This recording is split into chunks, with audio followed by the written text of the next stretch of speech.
మీరే అధికారులను కూర్చోబెట్టి ఏ నష్టపరిహారం ఇద్దామో సూచన చేయండి. అదే తీర్మానం అసెంబ్లీలో చేద్దాం.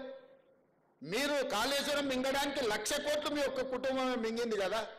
ఈ మూసీలో ఉన్న వాళ్ళందరినీ ఆదుకుంటే కూడా 10,000 కోట్లు కావు. ఓవేళ 10,000 కోట్లు పేదల కోసం ఖర్చు పెట్టడానికి ప్రభుత్వానికి మన దరిద్రం ఉందా? నేను స్పష్టంగా బీఆర్ఎస్ బీజేపీ నాయకులకు సూచన చేస్తున్నా. ముఖ్యంగా ఈటల రాజేందర్ గారికి, కేటీ రామారావు గారికి, హరీష్ రావు గారికి నేను సూచన చేస్తున్నా. మీరు ముగ్గురు రాండి సెక్రటేరియట్. నేను మా ఉప ముఖ్యమంత్రి గారు కూర్చుంటాం. అధికారులు అందరినీ పిలిపిస్తా. ప్రణాళికలన్నీ ప్రజలకు చూపిద్దాం. ప్రజల్ని ఎట్లా ఆదుకుందాం, ఎట్లా బాగు చేద్దామో చెప్పండి. ప్రత్యామ్నాయంగా వాళ్ళకి మంచి ఇల్లు కట్టిద్దామా, లేకపోతే నష్టపరిహారం ఇద్దామా, వాళ్ళు బాగా పనిచేసుకోవడానికి ఉపాధి కల్పిద్దామా, వాళ్ళ పిల్లలు చదువుకోవడానికి మంచి పాఠశాలలు నిర్మిద్దామా, వాళ్ళకి ప్రత్యామ్నాయం ఏం చేద్దామో చెప్పండి. లేదు అంటే ఇట్లనే వదిలేసి మూసేద్దాం, అది కూడా చెప్పండి. చెరువులు పోయి, కుంటలు పోయి, నాలాలు పోయి, మూసి కూడా పోయిందంటే రేపు అనంతగిరి కొండల్లో నుంచి వచ్చే ఈ వరదను, ఈ ఉప్పెనను ఏ రకంగా హైదరాబాద్ నగరం భరిస్తుందో చెప్పండి. ఇవాళ ఎక్కడైనా 1200, 1400 ఫీట్లు బోర్ వేయకుంటే ఎక్కడన్నా నీళ్ళు వస్తున్నాయా? మరి హైదరాబాద్ నగరం మొత్తం కాంక్రీట్ జంగుల్ అయిపోయింది. మరి గ్రౌండ్ వాటర్ పడిపోయి నగరం మొత్తం దెబ్బతిని ఇవాళ మూసీలో హైదరాబాద్ మురికి మొత్తం నిండి ఈ మురికి మొత్తం నల్గొండ ప్రజలకు విషవాయువులుగా విషంగా మారి ఆ నల్గొండ ప్రజల విషాన్ని దిగమింగుకొని బతుకుతున్నారు. ఏ విధంగా నల్గొండను ఆదుకుందామో మీరు సూచన చేయండి. మా ప్రభుత్వానికి పట్టింపులు లేవు. మా ప్రభుత్వానికి ఎవరి మీదనో కోపం లేదు. మా ప్రభుత్వం ప్రజలకు మేలు చేయాలన్న ఆలోచన తప్ప ఇంకో విధానమే లేదు. అందుకే ఈటల రాజేందర్ గారికి నేను సూచన చేస్తున్నా. సబర్మతి రివర్ ఫ్రంట్ నరేంద్ర మోడీ గారు గుజరాత్లో కట్టుకున్నారు. 64,000 కుటుంబాలను తరలించండు. అందులో 16,000 మందికే నష్టపరిహారం ఇచ్చిండు. నరేంద్ర మోడీ గారు గుజరాత్ను బాగు చేసుకోవడానికి సబర్మతి రివర్ ఫ్రంట్ కడితే ఈటల రాజేందర్ గారు సపోర్ట్ కొడుతున్నారు. మా మోడీ గారు చూడండి గుజరాత్ మోడల్ ఎట్లా డెవలప్ చేసిండని.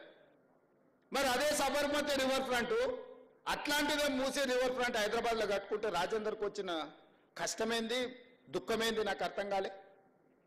రండి రాజేందర్ గారు, గత ప్రభుత్వంలో జీవోలు ఇచ్చారు. 2019లో మూసీలో ఉన్న ఆక్రమణలు తొలగించాలని జీవో ఇచ్చారు. మీరు అప్పుడు మంత్రే కదా, మీరు ఆ ప్రభుత్వంలో మంత్రే కదా.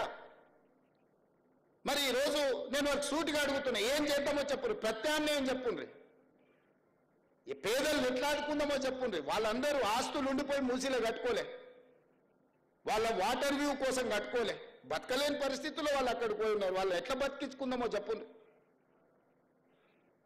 అందుకే ఈరోజు మా బట్టి విక్రమార్క గారికి నా విజ్ఞప్తి, పొన్నం ప్రభాకర్ గారు ఎనివే హైదరాబాద్ ఇన్ఛార్జ్ మినిస్టర్, ముఖ్యమైన వాళ్ళందరినీ పిలిచి మీరు చర్చలు ప్రారంభించండి అన్న. వాళ్ళ సూచనలు తప్పకుండా స్వీకరిద్దాం. ఈ పేదోళ్ళని ఎట్లా ఆదుకుందామో చెప్తాము. కాక వెంకటస్వామి గారినే స్ఫూర్తిగా తీసుకుందాము.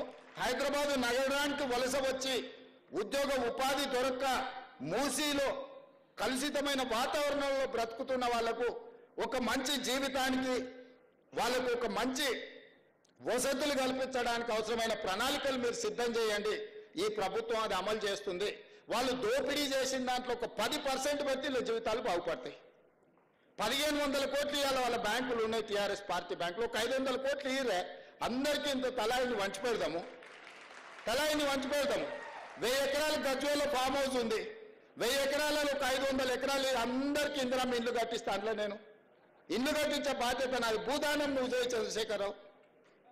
పోనీ కేటీఆర్ నీకు 50 ఎకరాలు ఉంది జన్వాడల, ఓ 25 ఎకరాలు ఒక పక్కకి మంచిగా 10 అంతస్తులలో అందరికీ ఇందిరమ్మ ఇల్లు కట్టిస్తా ప్రభుత్వం నుంచి సొమ్ము పెట్టి. ఇవన్నీ మీరు దోసుకుంటూ వచ్చినాయి కదా, మీ తాత సంపాదించిన ఆస్తా కాదు కదా, మీ తాత ఇచ్చింది కాదు కదా. మీరు అందరూ 2009 కంటే ముందు ఏం లేదు, 2009 ఎన్నికలలో ఎలక్షన్ అఫిడవిట్ పెట్టారు కదా. 2005లో హరీష్ రావు ఎలక్షన్ అఫిడవిట్ ఉంది, 2004లో కేసీఆర్ అఫిడవిట్ ఉంది ఎలక్షన్ది. అక్కడి నుంచి వరుసగా తీసుకుంటూ వద్దాం. మీ ఆస్తులు ఎట్లా పెరిగినాయో తెలుస్తాయి. మీ టీవీలు ఎట్లా వచ్చినాయి, పేపర్లు ఎట్లా వచ్చినాయి, ఆస్తులు ఎట్లా వచ్చినాయి, ఫామ్ హౌస్లు ఎట్లా వచ్చినాయి, పార్టీ ఆఫీసులు ఎట్లా వచ్చినాయి, ఇవన్నీ 1000 కోట్ల రూపాయల పెట్టుబడులు ఎట్లా వచ్చినాయి. తెలంగాణ ఉద్యమంలో పిల్లలందరూ చచ్చిపోతుంటే, ఆస్తులన్నీ కోల్పోతుంటే మీ ఆస్తులు మాత్రం గుట్టలో పేరుకపోయినాయి. మీరు మాత్రం 25 ఎకరాలలో 1000 ఎకరాలలో ఫామ్ హౌస్లలో మీరు జమీందారులలాగా బతుకుతారు. తెలంగాణ నుంచి బతకడానికి వచ్చిన వాళ్ళు మూసి మురికిల్లే చచ్చిపోవాలా? ఏం వాళ్ళకు మంచి జీవన విధానం ఉండొద్దా? వాళ్ళ పిల్లలు చదువుకోవద్దా? వాళ్ళకు మంచి వసతులు కల్పించాల్సిన బాధ్యత ప్రభుత్వానికి లేదా? మంచి ప్రణాళిక తీసుకుందాం, కడదాం వాళ్ళ కోసం. అవసరమైతే రేస్ కోర్సును బయటకు తరలిద్దాము. సిటీ బయటకు రేస్ కోర్సు తరలిస్తే మలక్పేటలో 150 ఎకరాలు 200 ఎకరాలు ఉంది. ఈ పేదోళ్ళందరికీ అందులో ఇల్లు కట్టిద్దాము. అంబర్పేటలో ఉన్న పోలీస్ అకాడమీని ఊరు బయటకు తరలిద్దాము. 200 ఎకరాలు ఉంది అంబర్పేటలో.